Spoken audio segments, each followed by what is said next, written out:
وعلیکم ورحمۃ اللہ وبرکاتہ۔ خطاب فرما رہے ہیں فضیلت الشیخ جناب قاری محمد ردیث انصاری صاحب انڈیا والے، بمقام الرحمان مسجد طارق روڈ کراچی، مورخہ 15 جنوری سن 2008۔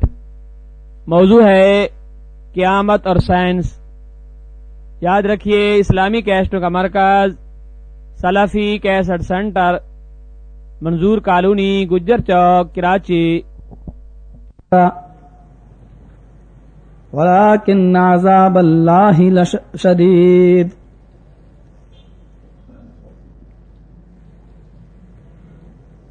قال النبي صلى الله عليه وسلم في حديث صحيح: إن أهون أهل النار عذابا يوم القيامة لرجل يوزع في أخمص قدميه جمرتان يغلي منهما دماغه رب اشرح لي صدري ويسر لي أمري واحلل عقدة من لساني يفقهوا قولي رب زدني علما اللہم رب زدنی علما آمین۔ اللہ رب العالمین کا بہت بڑا احسان اور شکر ہے کہ اس نے ہمیں اور آپ کو قرآن کریم جیسی مقدس کتاب اور اسلام جیسا سنجیدہ مذہب عطا فرمایا۔ اس نے ہمیں اور آپ کو جناب محمد الرسول اللہ صلی اللہ علیہ وسلم کا امتی ہونے کا شرف بخشا۔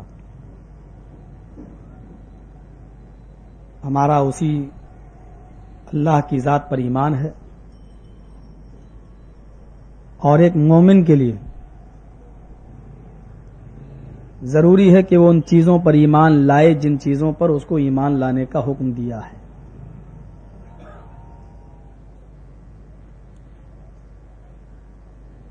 اور انہی چیزوں میں سے ایک چیز ہے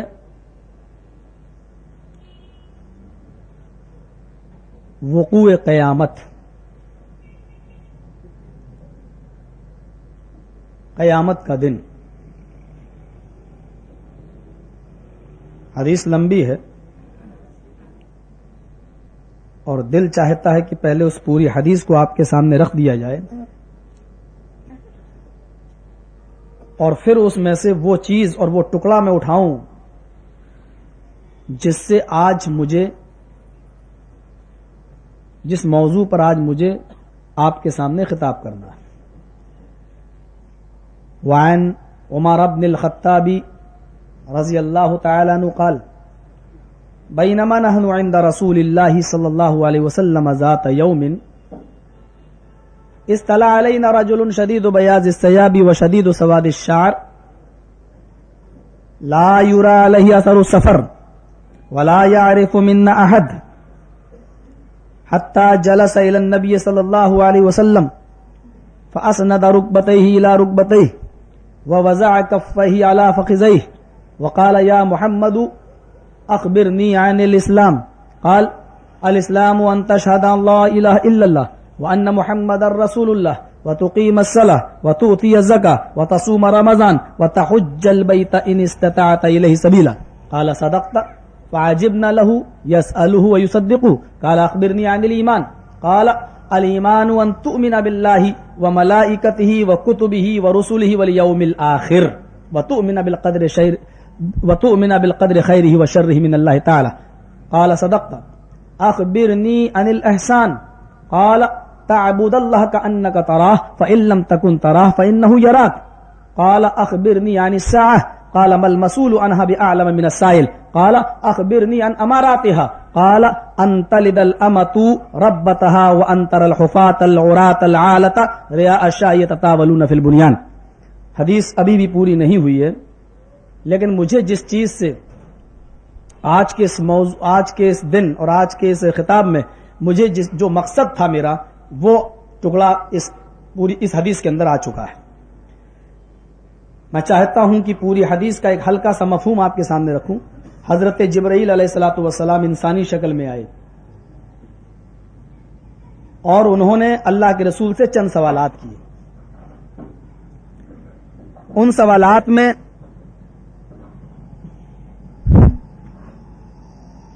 کیا ہوا؟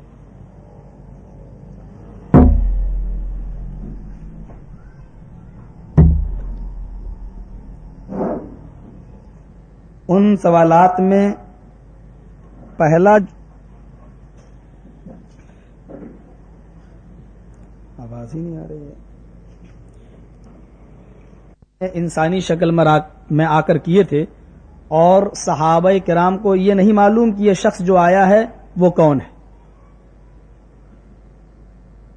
حضرت عمر فاروق خود اس حدیث کے راوی ہیں، فرماتے ہیں کہ اطلع علینا رجل شدید بیاض الثیاب، دور سے کوئی آدمی مجھے آتا ہوا دکھائی دیا.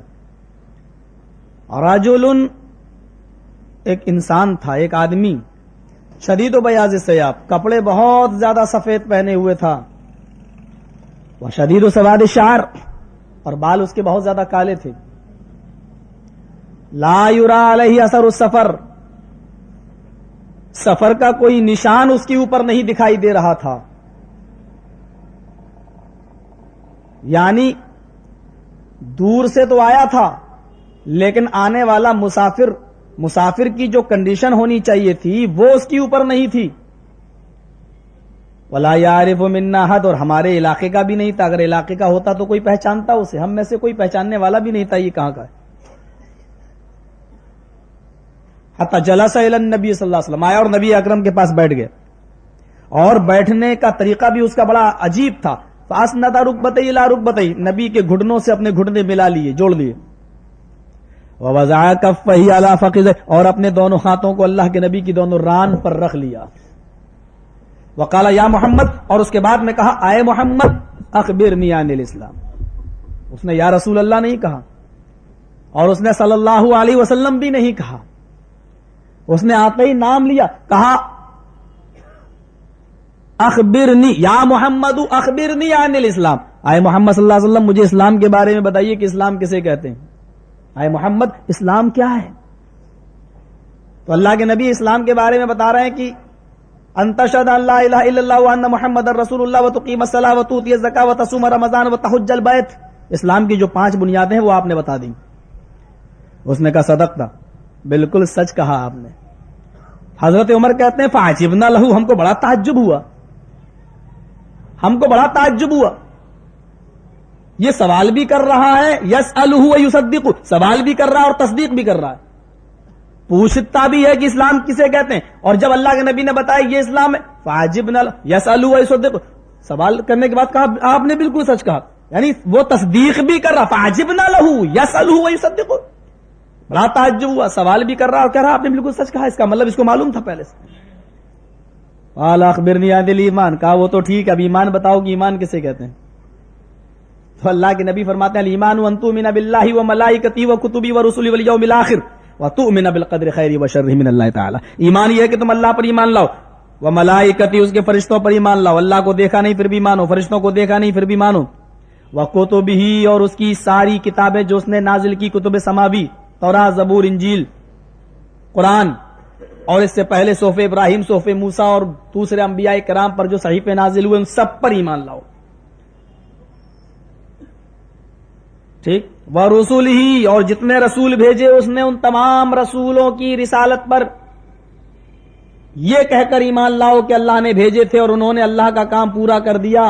لیکن محمد رسول اللہ کے آ جانے کے بعد تمام پیغمبروں کی اور رسولوں کی شریعتیں منسوخ ہو گئی ہیں، اب اس کے اوپر عمل نہیں ہوگا.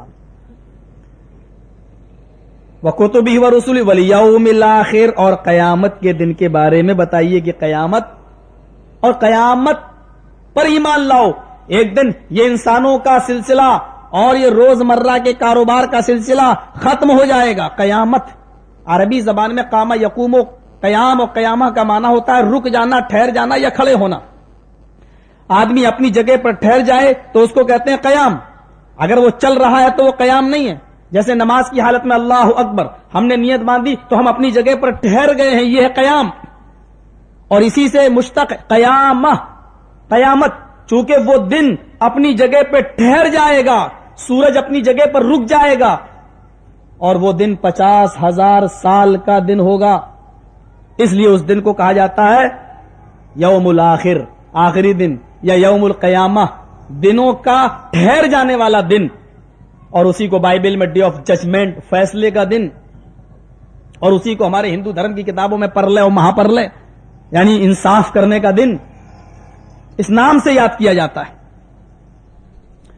تو آپ نے جب یہ بتایا وَتُؤْمِنَ بِالْقَدْرِ خَيْرِهِ وَشَرِّهِ، اور اس بات پر ایمان لاؤ کہ یہ جو کچھ بھی ہمارے ساتھ ہوا تھا اور ہوگا، یہ سب اللہ کے طرف سے ہو رہا ہے، یہ سب تقدیر میں پہلے سے لکھا ہوا تھا۔ کہا اخبرنی عن الاحسان، اے اللہ کے نبی احسان بتائیے کہ احسان کس کو کہتے ہیں؟ تو اللہ کے نبی فرماتے ہیں تعبد اللہ کا انک ترا، اللہ کی عبادت اس طرح کرو کہ گویا کہ تم اللہ کو دیکھ رہے ہو۔ تعبد اللہ کا انک ترا، کا انا تشبیہ کے لیے آتا ہے عربی زبان کے اندر، ہوا کا انا اسد، وہ ایسا ہے جیسا شیر،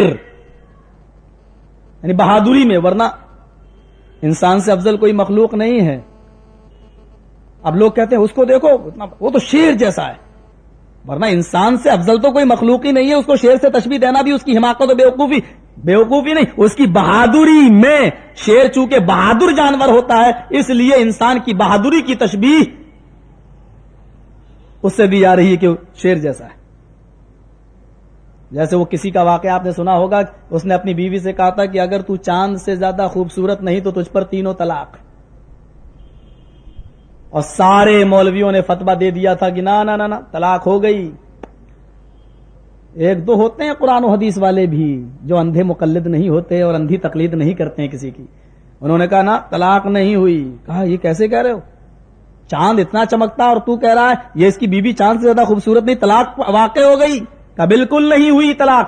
قرآن میں اللہ نے فرمایا لقد خلقنا الانسان فی احسن تقویم، فی احسن تقویم، انسان کو سب سے خوبصورت ڈھانچے میں پیدا کیا گیا ہے، انسان سے زیادہ خوبصورت ڈھانچہ کوئی ہے ہی نہیں۔ جب انسان سب سے خوبصورت ہے تو اس کی بیوی بھی انسان ہے، اور انسان چاند سے بھی زیادہ خوبصورت ڈھانچے میں پیدا کیا گیا ہے، اس لیے اس نے یہ کہا چاند سے زیادہ اگر خوبصورت نہ ہو تو تجھ پر 3 طلاق، اور اللہ کا شکر ہے کہ وہ چاند سے زیادہ خوبصورت ہے۔ قرآن کی دلیل اس نے بھی کہا، لگتا ہے یہ وہابی ہے، یہ اہل حدیث ہے۔